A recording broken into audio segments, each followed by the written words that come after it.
Ladies and gentlemen, we have Adam Maverick Assenza on the show today. Adam, how you doing, man? And thanks for joining us. Good, man. Thanks for having me. Not a problem. Not a problem at all. How was Canada today? Canada was good. There was a bit of a COVID feel. More people were out, but it wasn't your typical Canada day. For sure. Same with me, man. Because we're from London, Ontario as well. So it was odd. It was odd. Like going back to work on a Thursday was just a weird day. Weird, man. I know. Anyways, we'll get into it. So my first question for you is, what made you decide to be a martial artist? And was there a certain moment when you knew you wanted to be a fighter? Yeah. So growing up, I was a high level gymnast, and I used to train for like 20 hours a week, and I did that for like about 14, 15 years. And then when I quit, I was getting in a lot of trouble, getting into street fights, all that junk, and I just felt like something was missing. So I went to an MMA gym with one of my buddies, and we showed up on a sparring night. And the pros put us in just, I think, because they thought it was a joke. And we didn't do well, but just based off athleticism, I was able to take these guys down. And they were asking me how long I was training for and all that stuff, and I had never really trained before. So I just felt like after that moment I was hooked. Yeah, man. It's always like weird situations like that. Like you got thrown into a sparring night, you get thrown into the wolves, and it turned out to be something that you were good at. It's crazy. Yeah, it's fun. So being a Canadian, did GSP encourage you at all to decide to try to fight, or did you not really follow GSP very much? I mean, like, anybody who does as well as GSP did, they're going to catch your eye. They're obviously going to be something that you want to kind of model your situation to, right? I mean, he was a phenomenal mixed martial artist, a phenomenal athlete, and just a good overall, sports It's guy. 6 o'clock. I definitely, checked him out and watched him amongst everybody else. I feel like you have to learn from everybody. For sure. He's one of the best, so there's something to take from that for sure. Definitely. So what is your ultimate goal as a fighter? My ultimate goal as a fighter is, just to reach the highest level that I can. And, I want to be a world champion one day. So that's essentially what my main goal is. Mm-hmm. And so how do you see yourself getting from where you are now to make the jump to the UFC or Bellator or something like that? Because physically, we know you already can hang with those guys. Your last 3 fights have either Bellator or UFC experience. So it's not physical. It's good. Do you think there'd be like a mental thing that would change when you're going from fighting a small organization to a large organization? Not really. For me, like, I don't feel like there's a difference at all. It's just, beating up the best guys, and just you got to continue beating those guys, right? That's where you go. So for me, like, I don't get motivated unless the guy is going to be dangerous or it's a tough fight, because, why would you go fight somebody that, you can beat every single time? To me, like, I like the tougher fights. They motivate me. They get me up, and, those early morning runs and all that stuff. So I feel like just keep beating up these guys, the best, and then, we'll get the call when we get the call. For sure. So that brings me to my next question. A lot of times people get a call and it's like a short notice replacement thing. Is that something that you would do? Would you take a fight on short notice? Oh, hell yeah. I'm always in shape. I'm always training. To me, this is a lifestyle, right? So COVID or no COVID, I'm going to get my work in. Mm-hmm. How is training going right now? Well, during COVID, is it tough? Are you doing a lot of just stuff in the gym, hitting the bag by yourself? What's it like? Yeah, the first 2 months were definitely tough. For me, I was doing a lot of runs, a lot of basement workouts, jailhouse workouts in the basement and stuff like that. But now things are starting to kind of loosen up a bit. And, I have like my main training partners, like, your social 10, I think they're calling it. So like the 10 people that you can consistently be in your social circle. So I'm training with them again. So everything's almost back to normal for the most part. So yeah, no biggie for me, man. So where are you training out of right now? I'm training out of Burlington Training Center, and a couple times, I've been going back and forth to London actually, just to train over at Adrenaline with Jesse Ronson. Me and him train together a lot. So basically between him and then Burlington Training Center, those are the 2 spots that I've been. Yeah, man. Adrenaline's got some good trainers, some former UFC fighters themselves there. Definitely.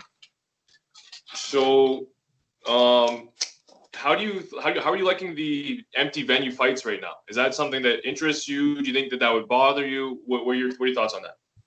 I got no thoughts on it, man. Like, when it comes to fighting, it doesn't matter who's there, who's not there, where we are. it's just when you're fighting, you're just focused on the fight, you know? Yeah. So. Yeah.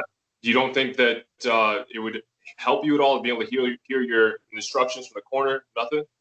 Yeah, I'm sure like I'd be able to hear my corner better, but I haven't had any problems in any of my fights hearing my corner. I usually can pick them out, you know, over everything, over all the noise and everything like that. So I've never had an issue hearing them. But it's going to be more advantageous the less people that are there for sure.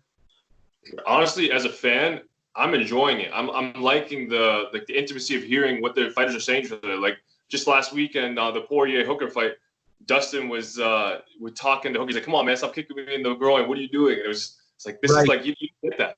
Yeah, no, that's obviously wicked for sure. I didn't think of it from that point of view, but yeah, definitely. Like even when I've been watching these fights as well, you get to hear a little bit more about what's going on, and it's great for the fans. Right. So I watched your most recent fight actually with Pfister. Yeah. And to me, in my opinion, he didn't even look like he wanted to stand up with you. What do you think? No, definitely. Like I mean, the second he actually stood longer than I thought he was going to. You know, I thought he was going to come running at and just barrel at my legs, but we stood for a second. And once I got my range and I started connecting clean, then he just started shooting like crazy. And even on the ground, like a lot in those positions, he was honestly like just holding me in a lot of those positions. It was kind of annoying. You know, I like to have exciting fights. I pride myself on, you know, being exciting and getting the finish. And it was tough because, you know, a lot of that I was, you know, basically just like fighting off his grips and just trying to get back up. And you know, he didn't really do any damage to me at all. You know, and standing, you know, when we were standing, I landed a couple body shots. I know I hurt him there, and I hurt him to the head a bit. And it was just a frustrating fight, man. But you know, props to him. You know, he's a monster. Yeah, I mean, I think you dropped him in the second round, did you not? Yeah, I mean, we stood up and I threw a knee, and it looked like I connected with him, but I just missed him. And then I threw a right hand that hit him. But like some people are saying that like there was like I heard some stuff about the floor being slippery. So I don't know if I hurt him or if he slipped. I have no idea. But, you know, in between rounds after that round, apparently he threw the bucket over the cage. There's a whole controversy thing that happened. So I don't know. He was kind of having a war of words with one of the refs or one of the officials, or his cornerman spilled water. So I thought that I hurt him to the head in that second round. But I know in the third round I hurt him to the body. You know, he made some noises and stuff like that. So he just started shooting like crazy again. So right.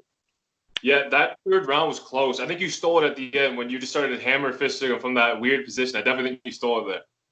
Yeah, I was just trying to do anything possible because like even when he was on top of me, he was more based out with his arms. He wasn't even really throwing any punches, no elbows, nothing. You know, he was real heavy. I trained with a lot of heavy guys, but you know, he felt really heavy. You know, he missed weight by like 6 or 7 pounds, so that maybe led to that the day of the fight. So then when I popped up and he just kind of holding on to my waist from my back, I just like was just trying to drop as many elbows as I could. I thought I knocked him out for a second because he literally didn't move for like 30 elbows. So I don't know. Yeah.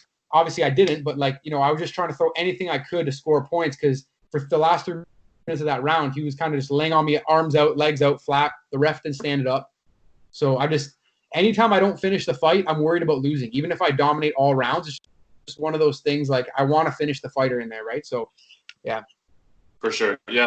Like you always like the win is most important, but that finish is what the Dana and all them are looking for. So it's kind of I don't know how I feel about that because like by promoting people to finish fights, it's like you're making them take risks that maybe they would not normally take. I don't know. A win's a win in my opinion. Yeah, I definitely agree with you, but like for me, I just like to take those risks sometimes, you know. So. Oh, I feel you. So I was looking at your shirt dog, and you don't have a fight schedule right now, do you? No, I think BTC fight was supposed to do on June 6th, and then we're all kind of, I guess, trying to gear up for that, depending on what happened with COVID. But everything's been getting pushed back, so I've just been staying in shape. You know, I can make weight on a week's notice, not even, and you know, I'm in great shape. You know, I'm getting all my training in, training twice a day. So hopefully something comes up, maybe short notice, or you know, hopefully we can get back to doing what we'd love to do and book something soon. Right. So are you under contract right now with BTS? Yeah, BTS. Yeah, I am under contract with BTC, but you know, if these bigger organizations, you know, want to show interest and line something up, I'm pretty sure they're cool to let me go. So that's good. That's good to know. And then, sorry, I'm going to jump back to your previous fight for one more second. One more question. Yeah. When he missed weight, did that affect his purse? Did you take some of his money? How did that work? Yeah, I think the athletic commission gives me 20%. I just wanted the fight. So, I was like, what actually ended up happening was the athletic commissioner, I didn't want him to cancel the fight because it was a big miss. So I was like, can we redo the contracts? So I think they made the weight when he missed, they made it at like 159. They changed it to 159 or 160. And then so I just started drinking water up to that. And then he, I think, had to go cut 1 more pound to be within that 5% of your body weight type of thing, the rule that they have. So that's kind of how we made the fight happen. I just didn't want to lose the fight. You put all that work in, train your ass off. I know he was training his ass off because he was posting about it for weeks in advance. This is comeback, this, and that. So I just wanted to make the fight happen. I don't really care what his weight was. I just wanted to fight him. So. Feel you. And my last question for you is, what do you think about like weight cutting in this COVID situation? Do you think if you got a fight, it would be more difficult to make weight? Do you think you might have to do like a catch weight? What do you think? It just depends on the notice. I think like right now I've been staying in shape and keeping my weight low, so I can definitely make weight on, a week's notice, no problem. But if they call me on 24 hours, they might have to do some sort of a catch weight situation. But making weight is making weight, man. It sucks, but everybody's got to do it, and it is what it is. For sure. Anything else you want to tell your fans? Anybody you want to call out? Honestly, man, I just want to tell them I'm getting a lot of messages on my fitness app. It's called MPC Fitness. And if you guys want to hit me up on that, or if you're looking for programs or for your teams or anything like that, you can message me on the actual Instagram or go to malperform.com. Okay.